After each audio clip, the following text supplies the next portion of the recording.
Step parenting is about our capacity of adaptation. Yes. How can we still remain ourselves and at the same time be able to fit in and respect the environment we are now in? Right. Instead of bringing our whole identity into a family. Welcome to episode 291 of the Nacho Kids podcast. We hope everyone that celebrates Christmas had a very Merry Christmas. And we know New Year's is coming up, and we want to wish everybody a very Happy New Year from us at Nacho Kids. We need to make an announcement that at the end of the year, we will no longer have a base plan with the Nacho Kids Academy that includes the Q&A coaching calls. If you are in the Academy now, you don't need to worry because you are grandfathered in to receive those 2 monthly Q&A calls. But if you want to join the Academy after the new year, you will have to choose the option for the Q&A calls. It will not be included in the base plan. All right. Our guest today is Eliana. She has been blending for 11 years. She has 3 stepsons. And when she met her partner, she was childless. Having kids wasn't really a priority to her at the time. Things are good with them, but they weren't always that way. So let's get to listening to Eliana's story. Today we have Eliana. Hey, Eliana, how are you? Oh, I'm very well. Thank you. Nice to meet you, Laurie. How are you? Doing well. Are you a stepmom in the blend? Are you a bio-mom? I am a stepmother. In the blend, I am the stepmother. Yeah. And how long have you been a stepmother? It all started 11 years ago when I met my partner. And I met my partner in Geneva. I was living in Geneva. And I was working at the airport. It was my student job. And he just comes in as a client, a regular guy for me. And we just, I just was doing my job, and it was coming around and asking questions. And I thought it was a guy that I would never meet again because I was living in Geneva, I was living in the UK, and I was still finishing my studies. And for some reason, we just connected really, and we exchanged emails. And 2 months later, we started a relationship. Really? And we started a relationship. I'm really doing, like a short story for me not to be too long. And I totally fell in love. I fell in love in a way that I changed all my projects. When you have all your objectives in mind and you know exactly what's going to happen next year and what is going to be the next step. It was absolutely the opposite. So I had to rearrange my life, because the connection was that strong. And it's just maybe on the second or third of our dates that he said to me that he had 3 kids. And I was going, but I was, I was already in love. I think probably if you had said that the first day, I was going, oh, right, I'm not sure I can handle this because, I was childless. I was 35 years old and I was childless. And children was not, I wouldn't say that I wouldn't want to have children, but it was not like on my priority list. And I was going, right, okay, have 3 kids. But we carry on having this distant relationship. He would travel to Geneva. I would travel to the UK. And after a year, he just convinced me that Manchester was the place to live. And obviously, I came here with lots of fears, lots of,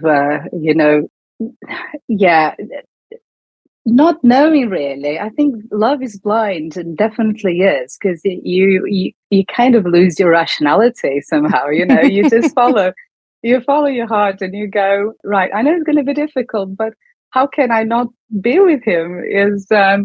He is definitely my priority. I will sort things out. It's going to be fine. I'll sort this out. Yeah, I've got this. I've got this somehow. I don't know how, but I've got this. And And obviously, I met the kids throughout that year. Three young kids, lovely kids, to be fair. And yes, I just packed, and I landed here in this house where I am now. And so I had this. I used to be an English teacher, so my English is not that bad back in time, to be fair. But when you are totally immersed in the language, and again, people talk way too fast, and there's the slang, there's words that you never heard, and is when your brain doesn't think the language, everything becomes too complicated. So language was a barrier for me at first. There was a lot of things that the kids would say that I would not understand really, and the family life with three kids, it was absolutely news to me. So it's not like I landed in another country. I landed in another planet, totally. And I come here with no friends, no family, no.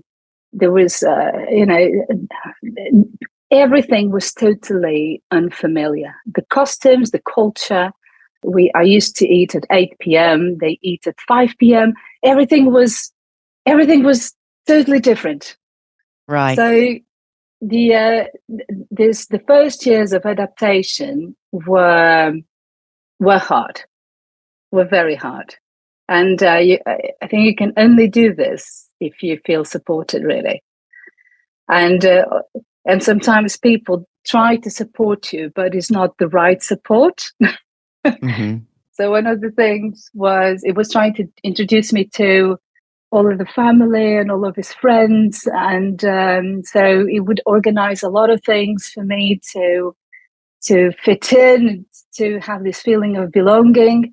And all I wanted to do is just stay at home with most silence as possible. And not speak much either, So sometimes when how people think they will support you is exactly the opposite. And at a certain point, you have to say, listen, this is too much for me. But at least the intention was there. He was is obviously still a wonderful man. It's worth everything that I went through. But yes, it's difficult. And I suppose that, that's my reality. This is how I landed here.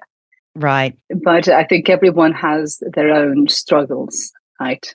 Well, how old were his kids when you met him? So the youngest one, when I met him, it was 4. When I moved, the youngest one was 5. The middle one was 6. And the eldest one, 12. Oh, goodness. I wasn't expecting that jump. They were very young, 3 boys. they were very young. 5, 6, and 12? 12 years old? And 12 years old, yeah. They came with their own struggles, really. They were, I wouldn't say that the divorce was a very, very conflictive divorce, but it's never easy for a child anyway. When they were living in another city, and they had friends in that city. They went to school in that city, and suddenly, they have to change house, and the friends are new, the teachers are new, everything is new for them.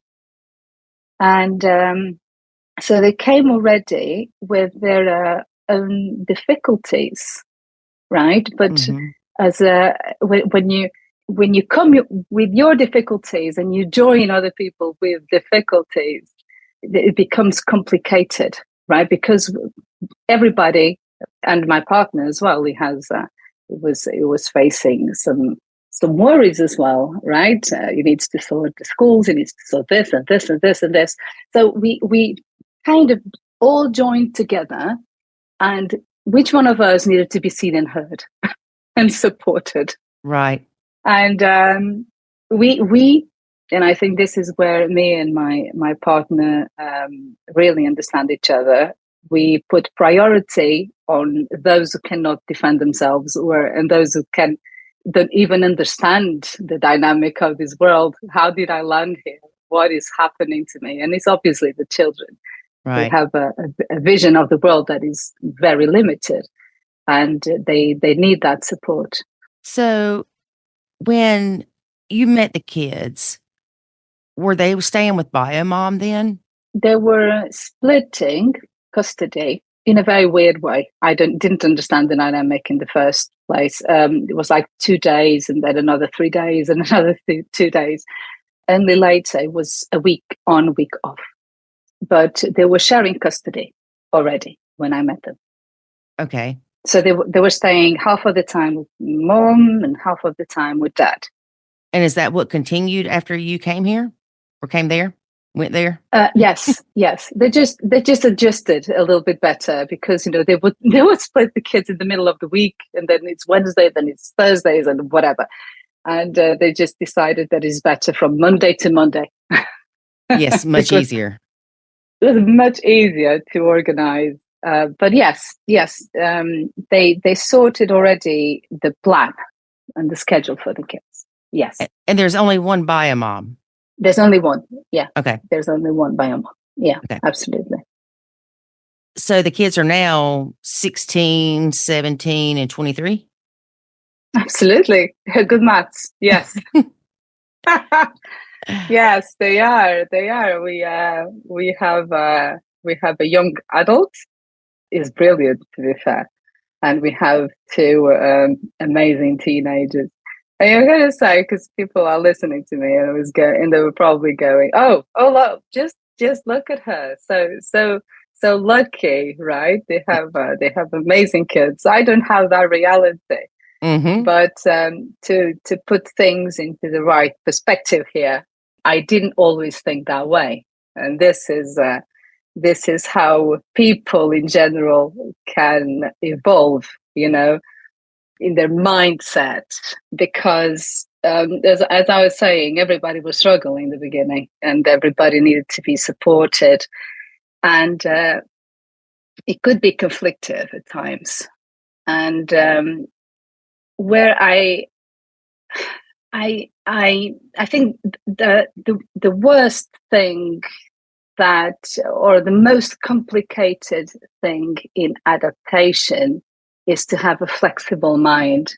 And back in time, I was quite rigid. I don't know if it was some kind of defensive system. When you arrive in a new context, you have to hold on into your values and your opinions, because this is how you identify yourself. And I needed that identity. No, I am Eliane and I think that way, and I think it should be that way because I was born and raised that way, and in Mm-hmm. my country it's that way.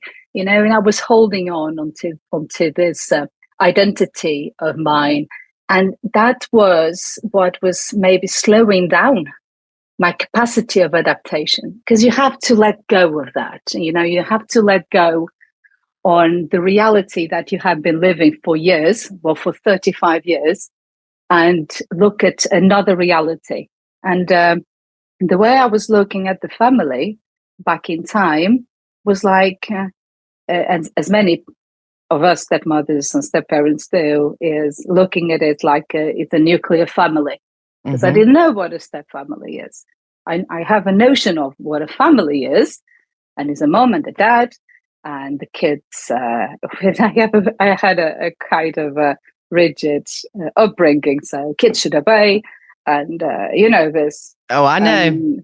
Oh yeah, I mean, and I came here with that mindset, and obviously that's not the reality now. Right.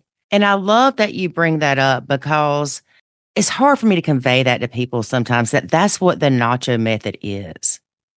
It's Oh yes, changing your mindset. It's changing the way that you quote react when you should yes, respond, yes, and changing how you let things affect you, and changing what you think you have control over. And it's just mindset. And my life is so much more peaceful since I learned to do absolutely, this. And it's not something that I learned to do in a day. There was a lot of trial and error in creating the nacho method. And I feel like I've gained 100 billion years of wisdom. I'm not saying that it's easy, No. but it our upbringing, at least my upbringing, and a lot of people around me upbringing, it was a bit, when we grow up, our parents, and they do that with the best intentions, really, they tend to modify our behaviors. Everything is very centered in behavior, more in behavior than what causes the behavior. Right. And they try to modify our behavior, and they use some kind of methods that they're very efficient in the short term, let's say. But in the long term, when we become adults, we don't have as many tools to deal with difficulties. Right. And this is the problem is that parents always tell us what to do and how we should behave. Mm-hmm. So when we are adults and things are not the way we want, that's the tendency that we have towards others. We try to modify others' behaviors to satisfy our needs or desires. And this is where we waste energy in that, because, and this is where we come to realization that we cannot make somebody do whatever they don't want to do. Amen. And we spend our energy and we build resentment. Why is he not doing what I want? Why is he not saying what I want to hear? We spend our time counting on others for our own satisfaction, because that's how we were raised. And right. That's what our parents did that to us, right? Mm-hmm. You want my love? Do your homework. Yeah, behave. You behave. Do what you're told, okay? And they do that with love, okay? They and this is kind of, I wouldn't say the word perversion, but it's a bit that way. I make you do whatever I want you to do because I love you. Mm-hmm. Right? And we bring into a relationship that. So if my partner doesn't do or doesn't listen to me or doesn't acknowledge my needs, is because he doesn't love me. It's because he doesn't care about me. It's because, all of these things. Mm-hmm. And it's not true. It's not true. Right. We take it personally. We take those personally. And there's a way to be seen and heard, obviously, but is not do what I say and do what I want you to do. There's other ways of being seen. And the first person that we cannot only count on others to be seen, we have to see ourselves. We have to turn towards us. So instead of seeing only the problems in others, we have to acknowledge that we have a problem. So when I used to say to a kid, listen, you are disobedient, it's actually me being intolerant. Why would it just be, why is he disobedient? It's because somehow what was asked for him would not please him. And it could be, put your toys away. Okay, he needs to put, all of us, we like to have a nice house and tidy house, but it was probably not the right time to ask that. Kids, I have two bio kids now. I have a 5-year-old and I have a 2-year-old. And my stepkids helped me a lot. And I never told them that. But they helped me a lot to be a better mom to my bio kids. And it's because, and I made some errors to them. I made mistakes. I was a bit intolerant with them. I was inflexible with them. I was judgmental.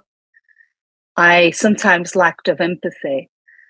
And it's when I think sometimes we have to go through certain experiences to really acknowledge how vulnerable we are in how many triggers we have. And I had a lot of triggers. Oh, me too. And I think that's one of the hardest things for people is to realize their part in it. Yes. and realize that their triggers are their triggers, and they have to work on how to eliminate those or handle them better, because you can't always just avoid them. No, no, you can't avoid them. You can't, because at a certain point, a reality slaps you on the face. Yes. And I know If too, when I came to that crossroads of I'm part of the problem, I didn't look at that as a bad thing. I looked at it as a learning opportunity. an empowerment, Yes. be, And that's empowerment. exactly what it is. It's pure empowerment. I felt free when I let go of the responsibility of dealing with the stepkids. I felt empowered in my relationship with David as a couple and as a mom myself. That's what it is. It's giving you your power back that you feel like you lost. Yes, I think when we count on others again, when we count on others to meet our needs and desires, we hand the power to them. It Right. means like our needs and desires are not in our hands. We put them in somebody else's hands. Right. So it can be on my stepkids' hands. It can be Mm-hmm. on my partner's hands. It can be on my parents' hands, or my colleagues, or my bio kids. When we put all of this, and needs and desires is strong in us, right? Right. So it's not like we just landed, I don't know, a pack of milk. It's something huge. And Right. when we count on others to be happy, happy being a very general word, we're not going to tell what happiness really means, but if we count on others for our satisfaction, we're constantly dependent on others. This power should remain in us. Right. We're putting expectations on things that are out of our control. Exactly that. Exactly that. So we can't control others. The only people that we can control is ourselves. Right. And we But can it's control to how we react to things or respond to things, and how we let things affect us. I can control if I let the dishes not being done make me mad for 5 minutes or 5 days. yes, Mm-hmm. yes. But for us to be able to control ourselves, somehow we need to know who we are. And Yes. that was an adventure. This past years to on the discovery of the self. It was like a travel to the moon and back. There are sides of it. I mean, we like to describe ourselves as, I'm strong, and, I know what I want, and I am assertive, and this and this and this. But it's most of the time, and I don't know if you agree with that, the labels that we have ourselves were labels that were put by others, right? Yes. My parents always said, "Oh, you're so lazy. You've always been lazy." So I Mm-hmm. thought I was lazy, you know. "Oh, you're very good at this and this." So I thought that's what I was. Right. But we need to take a step back and really say, "But who are you?" Because I'm not lazy, Right.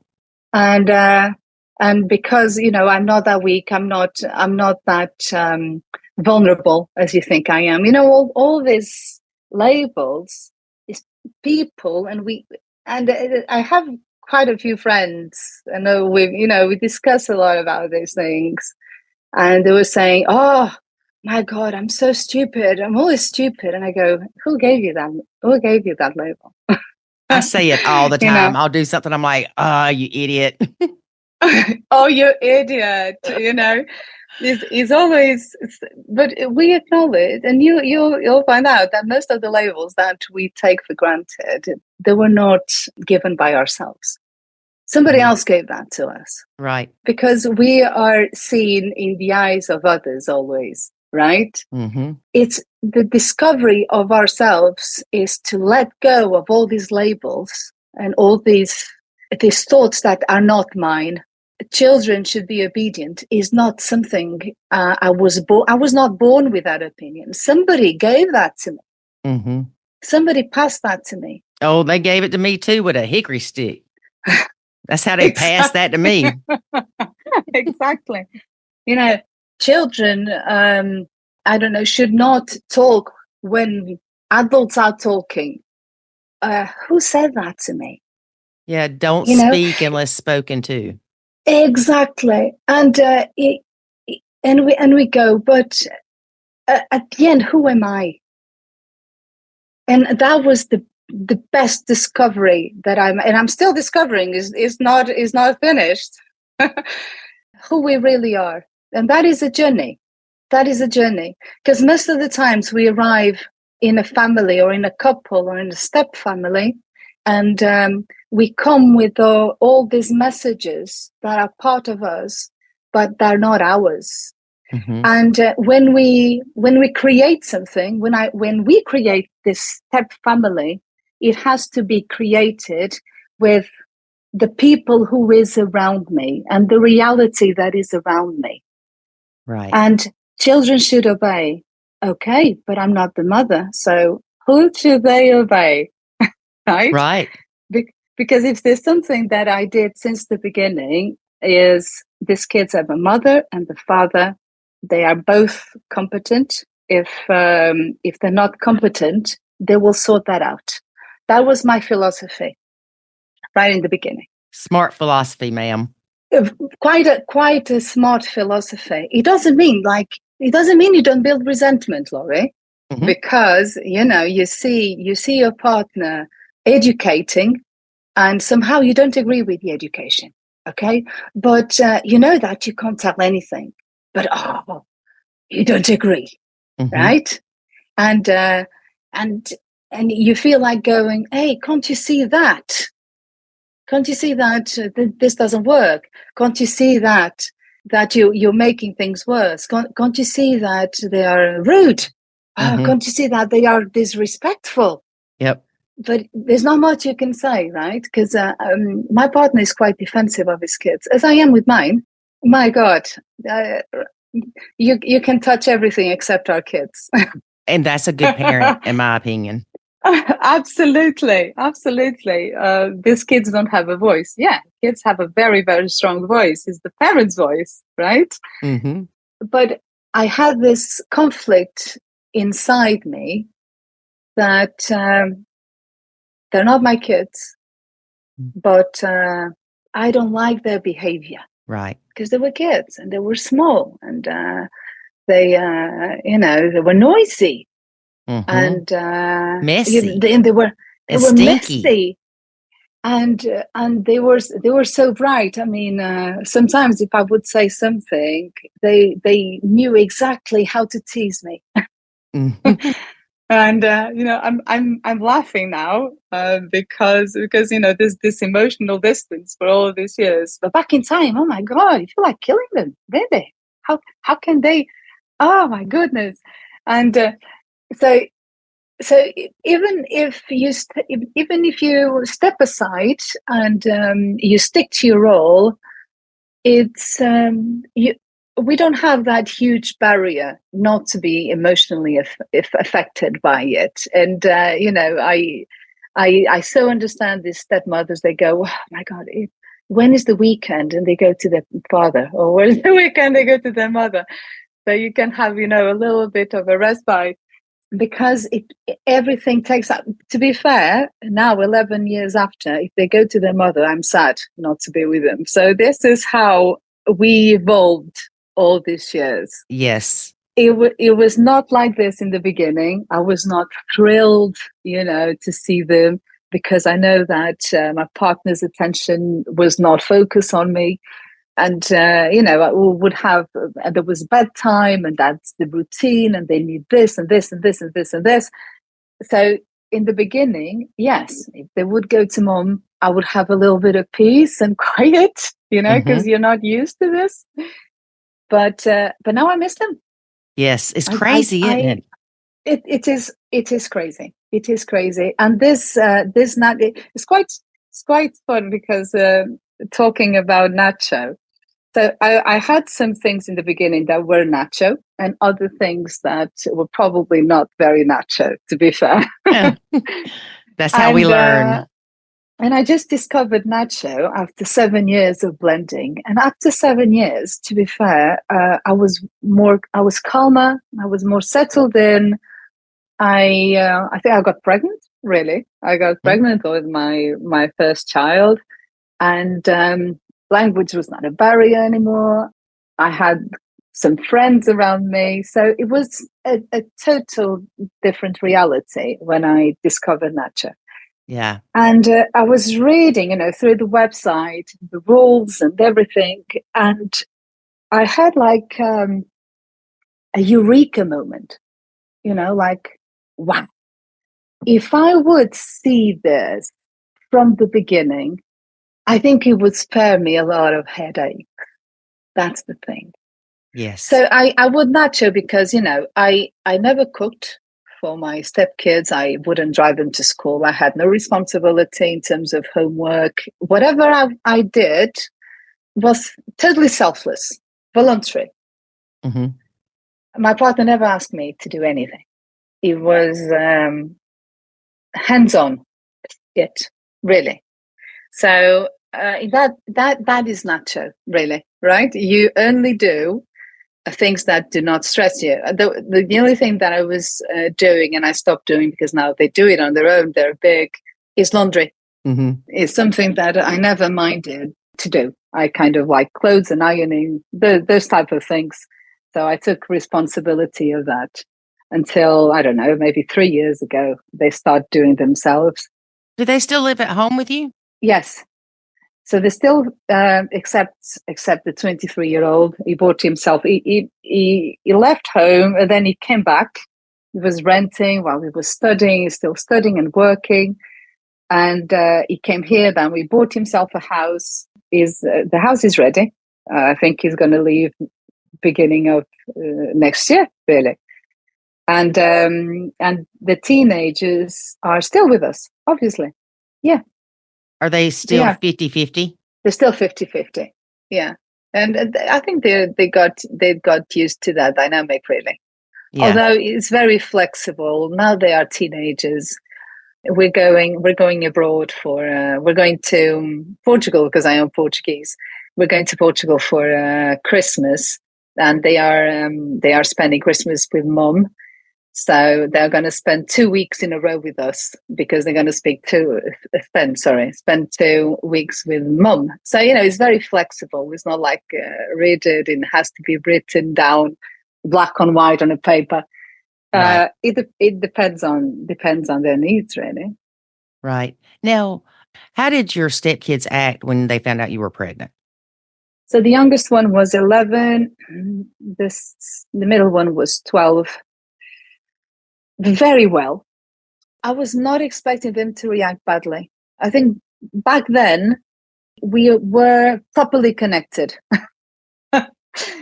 Let's say we were properly connected, all of us. It took some years to really create this attachment to each other.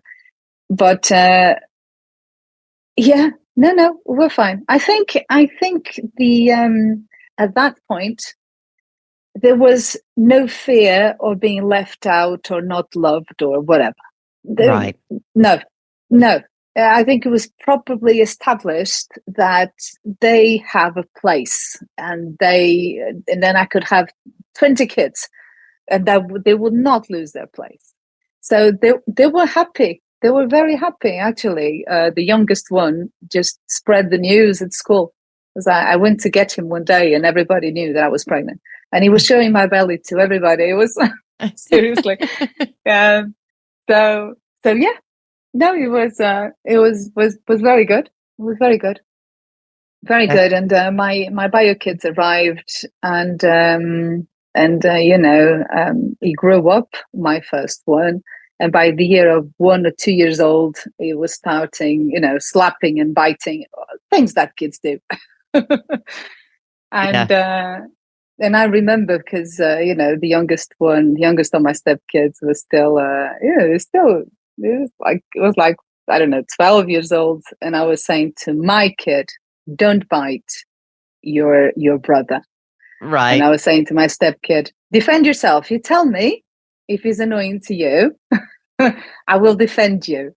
And Yeah. this is how I managed to make my stepkid feel like he matters. It's not because I have won, that he Right. can bite you and kick you and do things like that. No, I will defend my stepkid against the violence of my one. And so they came to me and I said, hey, no, I can defend myself, okay? And I go, of course you can defend yourself, just in case. If you need me, you tell me. Right. So I let them handle their dynamic between siblings, and then my daughter arrived 3 years later, and she's the girl. She's the last one, and she's the girl. She's is the only girl out of five, and they act like because difference of age is it's quite substantial, really. So they act like really good older brothers. Mm-hmm. Older brothers.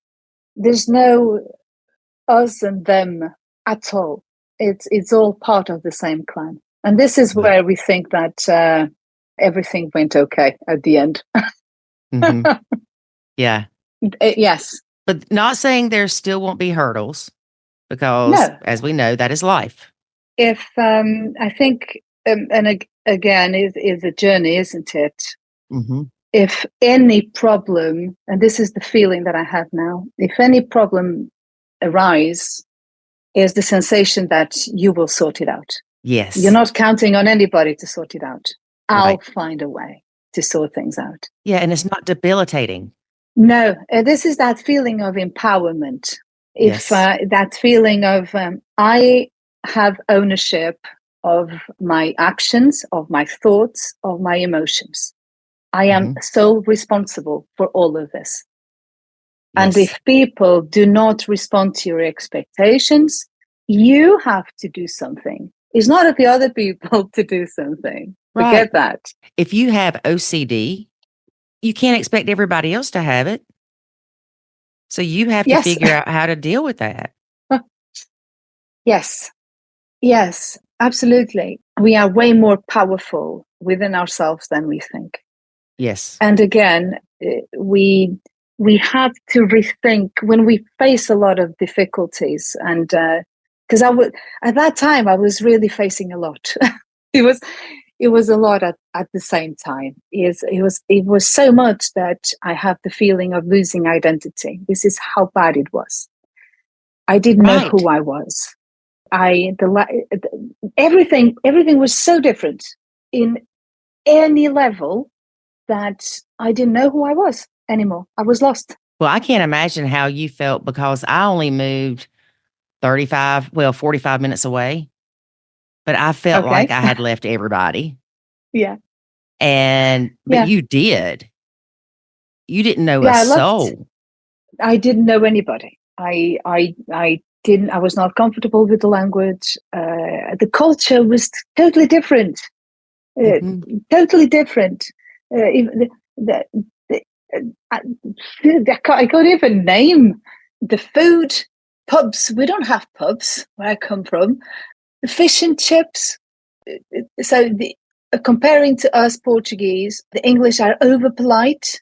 So we say thank you and please twice in every sentence. The Portuguese don't have that. Really? I can just say, yeah, I can just say, oh, do you mind passing me the salt? And that would be enough, and it's not seen as rude. But if I would say that, I would have somebody would say to me, please, Mm-hmm. and you feel like, I didn't know I was rude. Right. This is the when I say to you, I have no idea who I was. Is that I had no idea who I was. Yeah. And that's important too when we think about with the stepkids. I know that cultural differences is a bit different, but I saw things that David's kids did that he didn't find disrespectful or rude, Yeah. Oh yeah. Yeah. Oh yeah. because he grew up in a different home, which technically is a different culture.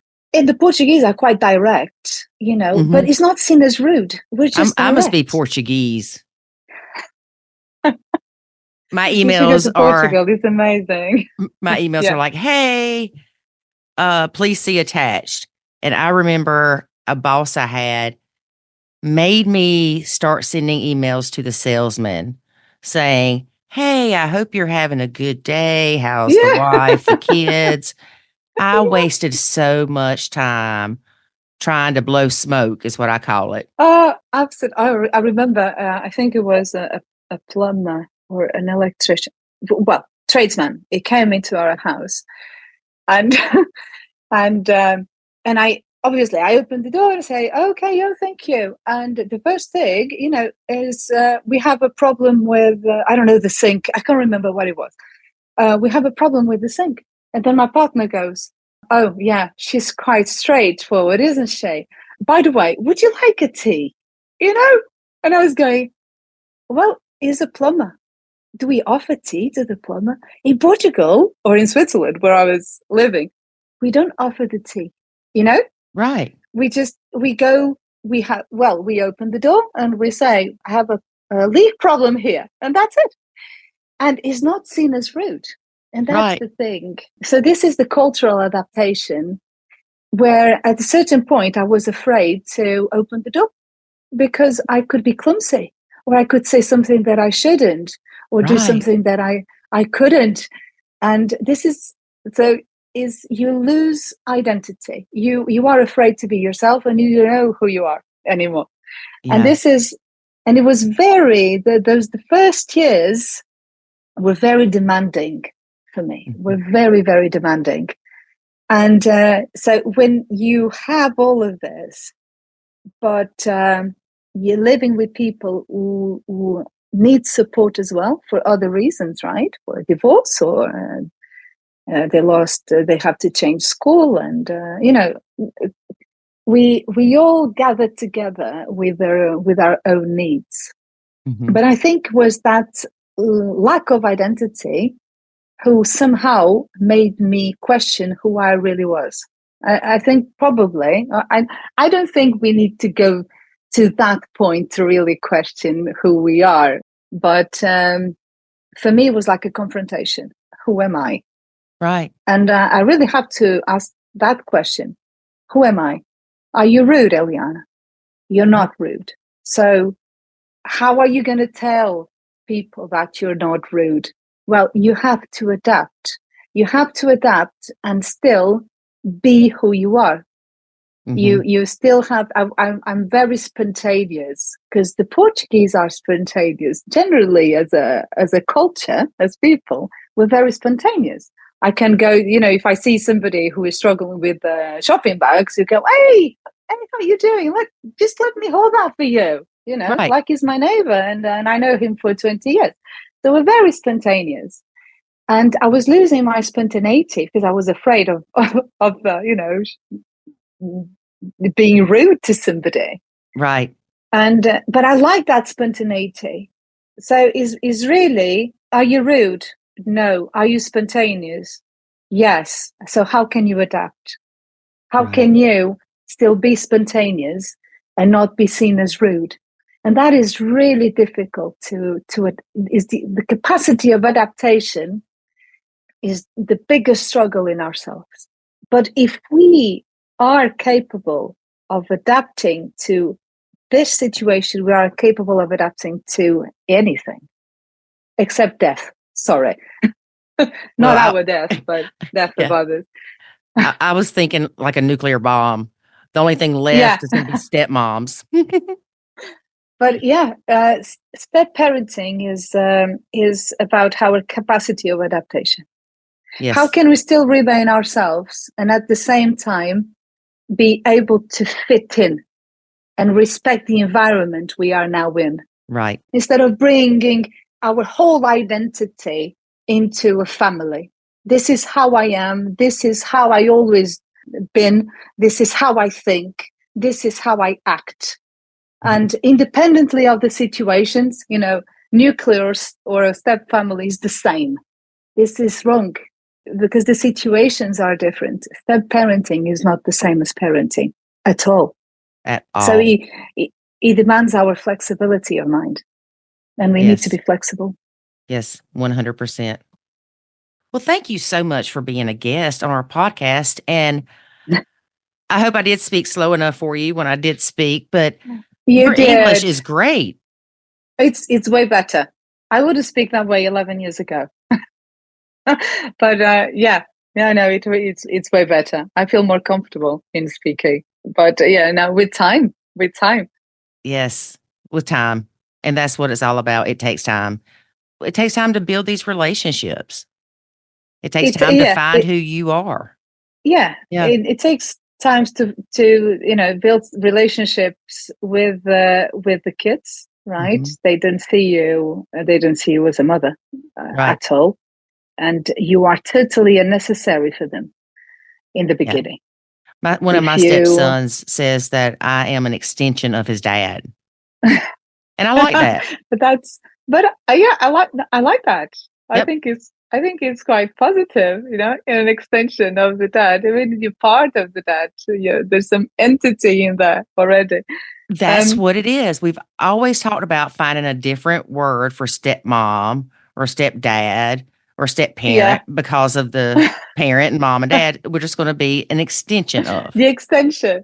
I remember Yeah. getting one of my stepkids from school, and so dad called to say that the stepmother would come and get them that day. And I arrive there and I meet the teacher and I go, "Oh, hi, I came to collect the boy, and I am the stepmother." And my stepson just goes, "Mother, you're not you're not a stepmother. You're your dad's girlfriend." And I, yeah, you should see my face. I was going, "Yeah, he's right." You were horrified. Yeah, yeah, he's right. The kid is right. I am. Why did so? They still don't call me stepmother. They call me by my name. Yep. They call me by my name. But yeah, who are we in that role? Stepmother. Somehow people don't like it. I don't know why. I think it's I see. It's probably those stories that we hear as we kids, the evil stepmother. Yeah. Maybe that's why they don't like it. Yeah. It just has that And negative connotation. yeah, or because, who is that woman who takes the attention from my dad? Yes. As well. There's so many reasons somehow. Yeah. I could, you know what? I could speak about step parenting for, I don't know, 10 hours. I'm talking to you and I have 1,000 stories that come into my mind every time I mention something. Well, But yeah, they're all. come back and be a guest. Well, it's probably not very interesting for others to say, to hear. I don't know. I don't know if that helps or it Well, doesn't help. I think it does help a lot of times because, like Yoo-Hoo Gate, where the stepkids and I got into an argument over a Yoo-Hoo. What And is a yoo-hoo? it's a little chocolate drink. It's not chocolate milk, Okay. but it's similar. Yeah. And so we got in a fight Okay. over a Yoo-Hoo. And so we call it Yoo-Hoo Gate, like Watergate or whatever. Yeah. Yeah. Yeah. I Yeah. can laugh Yeah. about that now, but I'm telling you, that was horrible. Oh yeah. Oh yeah. I Yes. know that feeling. I know that feeling. Laughing now and going back and going, it was not funny back in time. Why? Yes. Yeah. But it No, just it shows, takes a bit. yeah, it shows that journey. It shows this journey. Oh, absolutely. And there's some this journey that's the emotional distance as well, because when we get in, we are full of emotions, Yes. and there's a lot of things that trigger us emotionally, right? Hmm. Somehow we find ourselves shouting, and we don't even see it coming. Right. Right. And with my bio is the same thing. I still working on some triggers. I have a trigger of spit, for example, is something I am very self-regulated generally. But whenever it comes to spit, there's something in me that takes me out of my serious. I stop rationalizing. I am full emotional. And so yeah, I had to Yeah. apologize to my boy and saying, I know I was angry and I shouldn't have shouted or screamed or I'm really sorry. Or So threatened to you sell know, you to the gypsies. Oh, I'm the I'll same throw way you about that spit, cup. girl. Yeah, I don't like spit. No. I know there's always I mean, luckily, if we are lucky, sorry, we I still be living years enough to get rid of most of my triggers, really. But all of that takes time, right? But comparing to 11 years ago, I think 11 years ago I was full of triggers. Everything Oh, would trigger me. I know. I remember coming in and the clothes or the book bags and lunch boxes driving me crazy. Oh, that used to drive me crazy. The shoes in the entrance, that would Yes. drive me crazy. The bullets, the guns, they had bullets Nerf everywhere. bullets. No, Yes. oh my God, no. That was a no. Me talking and being interrupted by a kid. Oh my God. Hmm. Oh my God. How could I react? I mean, Yeah. How I dare would, he? how, how dare he interrupting a conversation?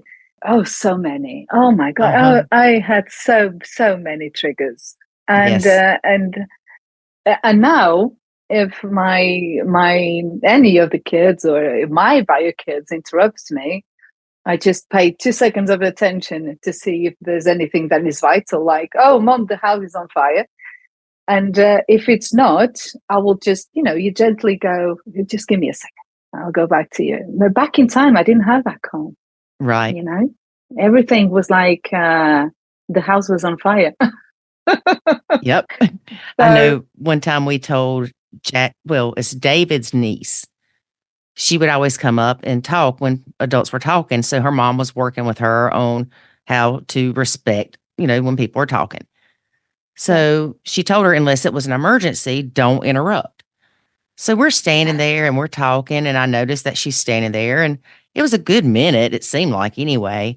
And I said, Taylor, is there something you need to say to us? She said, Jackson got ran over by the four-wheeler. Oh, But she didn't want to interrupt because he wasn't hurt, so she didn't think it was an emergency. Yeah. oh, okay. Yeah. So it's She's a good that you very, very acknowledge. obedient girl. Yeah, but when you said that, I'm thinking, oh, you're going to have a story like mine, but it was that, you acknowledge they don't need you and you go back. Yeah. Yeah. You see how kids can be obedient. It's amazing, isn't it? Yes, it Maybe is. when they shouldn't be at all. That's always Oh, the yeah. time, right? Yes, absolutely. Okay, but the boy was okay, right? Yes, yes. He was okay. He was Well, fine. otherwise you probably wouldn't tell that joke with that tone of voice. No, no. If it was that. It might be kind of bad. I don't know. Yeah. I can't have a crude Yeah. sense of humor sometimes. So, well, thank you again. And seriously, I want to have you back. I want to talk Oh, about that's so a nice. few other things and not pry too deep into, what you went through, but talk more about what you went through and how you coached yourself out of it. Because sometimes we just have to dig ourselves up out of that hole because nobody's going to help us because we put ourselves there. Uh, no, no, no. Yeah. I think I had some support, and my support is in my passion. I have an absolute passion. I am a psychologist, so I have passion for psychology. And I read a lot, to be fair. Hmm. I went to see where the information lies. And really, and I told you that after 7 years, I went because I got that on Facebook, Nacho Kids, Hmm. and and I was going, well, here we are. I mean, one thing is to see, is to think, because you may have sometimes all the information in the world, but there are two parts of our brain, and they when one is on, the other is off. It's not that black or white, but it's a bit like this. When we are too emotional, we can't rationalize much, right? Right, And so I may have all the information in the world, but I was too emotional, and I was too emotional because I was fragile. right. And so you get into like fight or flight mode. You are in survival mode. Mm-hmm. And when we are in that position, again, you may have all the information in the world, but you live in your limbic brain. You are emotional. So when I saw your webpage and I start reading, I was not that emotional back in time. Right. And everything was like, like you have like all the pieces of a jigsaw, but the jigsaw is not completed. Mm-hmm. And when I saw your...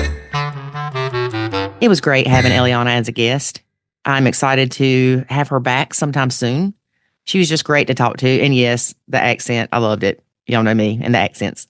But I think it's important for people to realize whether you struggle in the beginning or you struggle in the middle or you struggle in the end, there will always be challenges in a step family. There's always challenges in a real nuclear / whatever you want to call it family. The important thing is having the tools to help you navigate that journey with as little stress as possible. And that's what we teach you in the Nacho Kids Academy. All right, folks, that's all we have for today. We will see you next week. Happy New Year. And remember, life is good when you nacho.